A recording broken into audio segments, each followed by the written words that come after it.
Hi hello, আপনাকে স্বাগতম আমাকে দেখতে এবং কি শুনতে ভিডিওটি ক্লিক করার জন্য। আমি কথা বলবো সাদিয়া আইমান, তরুণ অভিনেত্রী।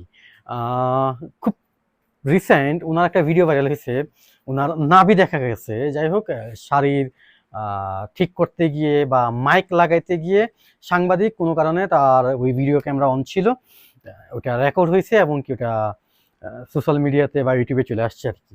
তো এটা নিয়ে খুবই বিতর্ক। সাংবাদিক ওনাকে শাসাচ্ছে, উনি সাংবাদিককে শাসাচ্ছে। তো ব্যাপারটা নিয়ে অনেকেই অনেক কিছু বলছে, অনেক দেখলাম ভিডিও ইউটিউবে, অনেকে অনেক ভিডিও বানাইছে। সো অ্যাকচুয়ালি বাংলা নাটক আমি দেখি না, খুব কম দেখি। বিশেষ করে এখন আমি আগে দেখতাম ওয়েব সিরিজ, ঠিক আছে, ওয়েব সিরিজ দেখি, টেলিফিল্ম দেখি, মুভি টুকটাক। সো এই বিষয় নিয়ে যে আমি কথা বলি, তো ভাবলাম বিষয়টা নিয়ে একটু কথা বলি, বিকজ খুবই মাতামাতি হচ্ছে। আমি বলতে চাই এতটুকু, আপনি মানে একটা বাসা আছে এরকম, যদিও খারাপ, আপনি যেহেতু এই রাস্তা নামছেন, মোটা চিকুন তো বেছে লাভ নাই, যারটা যেরকম ওইটাই নিতে হবে, তাই না?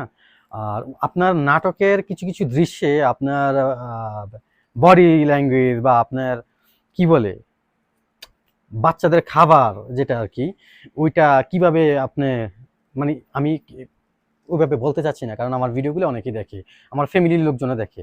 তো যাই হোক, আপনি আপনার জায়গায় কতটুকু ঠিক, অনেস্ট বা খুবই ইনোসেন্ট, ইনোসেন্ট বলে কি এটাকে আমি বলতে পারি, আপনি কতটুকু পর্দাশীল, আপনি মিডিয়াতে দেখাতে আসছেন। আপনার ইনস্টাগ্রাম দেখলে, ওইখানে গেলে বোঝা যায় আপনার বাচ্চাদের খাবারের যে সমারোহ, আপনার আপনার হ্যাঁ, আপনার কাছে যেটা আছে আর কি। তারপর ইভেন আপনার নাভি দেখা যায়, এরকম শাড়ি আপনার পরা আছে। তাইলে ভাই কেন আপনি কি আলোচনায় আসার জন্য এই কাজটা করছেন? এত ভদ্র সাজা বা এত মুসল্লি ভাব নেওয়াটা আপনার সাথে যায় অন্তত?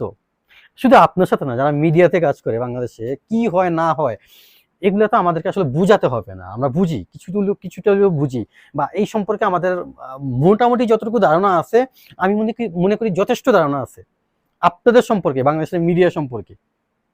শুধু বাংলাদেশ না, যাই হোক, এটা সব দেশেই সব ক্ষেত্রেই মিডিয়ার জগৎটাই অন্যরকম। এখানে খাট কাঁপানো, সৌন্দর্য, বডি দেখানো, এইগুলা কাজটাই তো মূলত এটা, তাই না? তো আপনার কাজে যদি মূলত এটাই থাকে, তাহলে এটা নিয়ে এত ইয়া করার কি আছে আলোচনায় আসার জন্য? তাই তাই তো আমার কাছে মনে হচ্ছে ব্যাপারটা সম্পূর্ণ, একদম সম্পূর্ণ আপনার আলোচনায় আসার জন্য।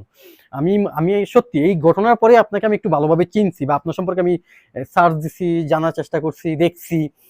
এর আগে আমি আপনাকে নিয়ে জানতাম না, বা জানলেও বা আপনার কয়েকটা কাজ দেখলো, হয়তো বা ফেসবুক স্ক্রল করলে বা ইউটিউবে আসতো বা কিরকম এরকম, বাট আমি আপনার নাটক দেখিনি, সত্যি দেখিনি।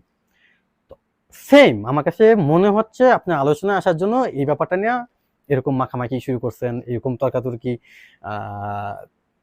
বলো তো, আলোচনায় চলে আসছেন, আমিও আমিও আপনাকে নিয়ে ভিডিও বানাইলাম, আরো অনেক ইউটিউবাররা বানাইছে অলরেডি। খুব ভালো এই টেকনিকটা বাংলাদেশে, খুব চলে এখন। কেউ যদি কোনো কারণে ডাউন হয়ে যায়, একটু উপরে আসার জন্য কিছু একটা করে বসে, কিছু একটা বলে বসে, যাতে সে আলোচনায় থাকে। সিস্টেমটা ভালো, খারাপ কিছু না। তবে আমি এতটুকু বলবো, আপনি আপনার জায়গায় কতটুকু কতটুকু কি এটার জাতি জানে। আমি অলরেডি কতগুলো ক্লিপ দিছি আপনার, আপনার ইনস্টাগ্রামে ঢুকলে বা ইউটিউবে যদি আপনার কিছু লিখে সার্চ দেওয়া হয়, কি টাইপ ভিডিও আসে, আপনি একটু ট্রাই করে দেখতে পারেন।